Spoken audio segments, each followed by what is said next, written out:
இயேசு கிறிஸ்து நாமத்தினாலே உங்களை வாழ்த்தி வரவேற்கிறேன். நன்றாக இருக்கிறேன், நம்புகிறேன், விசுவாசிக்கிறேன். இயேசு கிறிஸ்து நாமத்தினாலே உங்களை ஆசீர்வதிக்கிறேன். சங்கீதம் 31:9. எனக்கு இறங்கும் கர்த்தாவே, நான் நெருக்கப்படுகிறேன். யாரெல்லாம் இந்த நெருக்கமான இருக்கிறத்தில் இருக்கிறீங்க? உங்களுக்காக தான் ஆண்டவர் பேசுகிறார். நான் கர்த்தரை நோக்கி நான் நெருக்கப்படுகிறேன். நான் துக்கத்தினால் என் கண்கள், என் ஆத்மாவும், என் வயிறும் கூட கருகி போயிட்டு என்று தாவீது சொல்கிறாருங்க. உங்கள் வாழ்க்கையில் அப்படிப்பட்ட சூழ்நிலை இருந்தால் கர்த்தரை நோக்கி கூப்பிடுங்க.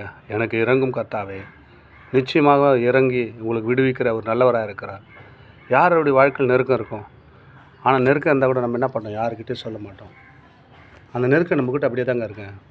தாவீது நெருக்கம் வரும்போது கர்த்தரை நோக்கி கூப்பிட்டார். உடனடியாக அவர் நெருக்கத்திலிருந்து கர்த்தரை விடுவித்து அவர் ஆசீர்வதித்தார். உங்கள் வாழ்க்கையில் நெருக்கம் வரும்போது கர்த்தரை நோக்கி கூப்பிடுங்க. கர்த்தாவே, உன்னை நோக்கி கூப்பிடுகிறேன். கர்த்தாவே, உன்னை நோக்கி கெஞ்சுகிறேன்.